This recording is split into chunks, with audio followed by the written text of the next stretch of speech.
If I have to be, I will be that bitch. Gonna be that motherfucking bitch.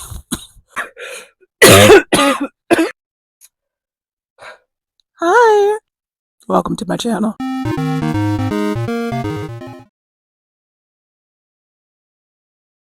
So, my junior high youth leader's wife was a pedo. Let's talk about it. In the early 2000s, around 2005, around that time, I was in junior high in Freeport, Illinois, and part of a very dynamic, charismatic youth group called SWAT, Students with Testimony at Park Hills Evangelical Free Church. It was led by Nate Boerman, his wife, Becky, short for Rebecca Boerman, led worship. I want to tell you about Becky. I thought she was a superstar. I mean, if you've seen any of my videos on TikTok, I have described SWAT at Park Hills as entering a concert venue.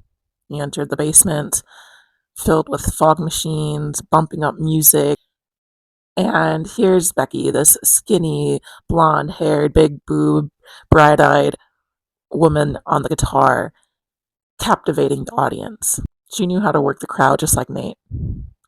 Nate liked to describe himself as childlike, not childish.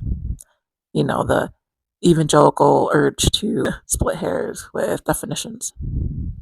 Becky was everyone's friend, just like Nate. Becky reminded me of the popular girls from school.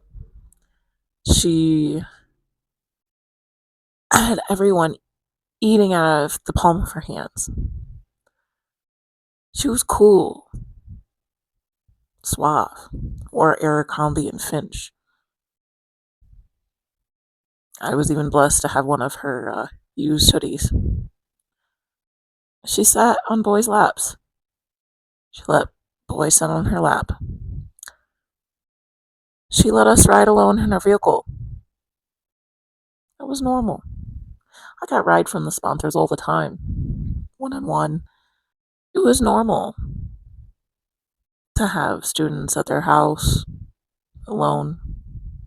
It was normal to text Becky just between you and her or such and such. I was even involved in accountability groups with Becky, where she constructed a list of topics where we would hold each other accountable in the sake of walking with the Lord, Jesus. And these topics, from relationships to finances to devotions to family to friends, temptations, you name it, it was on there. Accusations came out that Becky was having inappropriate relations with male students. Nate hosted sermon after sermon about gossip. The lead pastor, Merck Bulmer, knew all about that. That dynamic that Becky and Nate had with the kids. It was normal, like I said. It was normal, just like having doggy piles on the bus.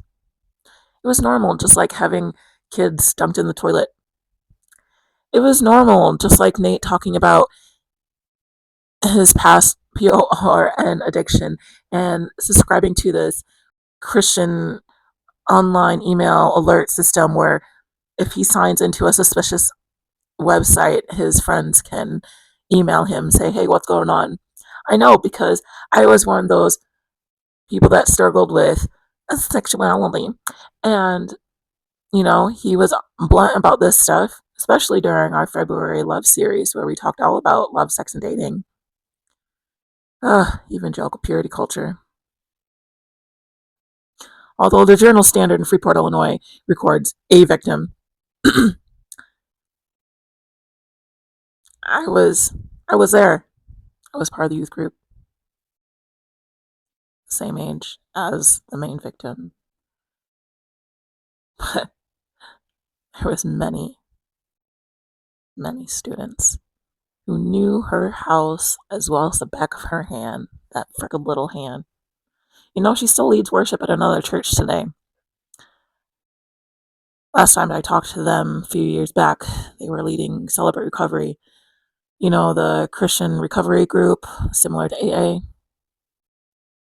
Mm, not sure if that cures pedo problem.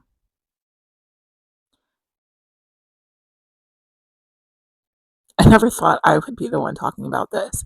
I was one of the faithful ones, not one of the Fab Five or whatever they called it that stuck to her side so much so that they made a website defending her case back when the accusations were flying out. I had my suspicions so much so that I thought that the child that she had during all this looked like the victim.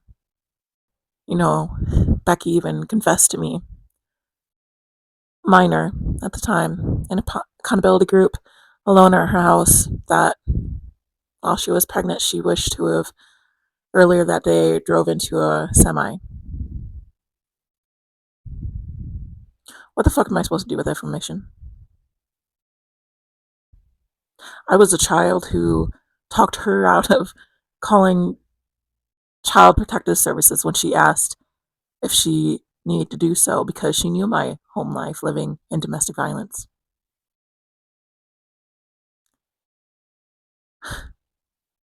Leadership is so poor at churches because they're not regulated, not trained.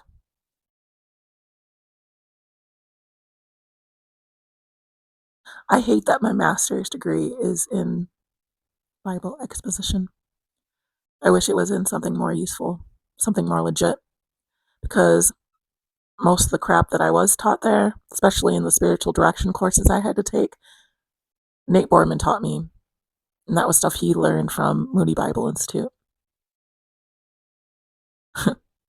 the same school he also took us on a tour, me and a van full of students. The same school I went alone from our youth group to a conference called SEMP, Students Equipped to Minister to Their Peers, where I took apologetic classes and even took notes on how evolution is just a theory. I mourn my past self, but I mourn more of the fact that in America we have upheld pedophiles so much.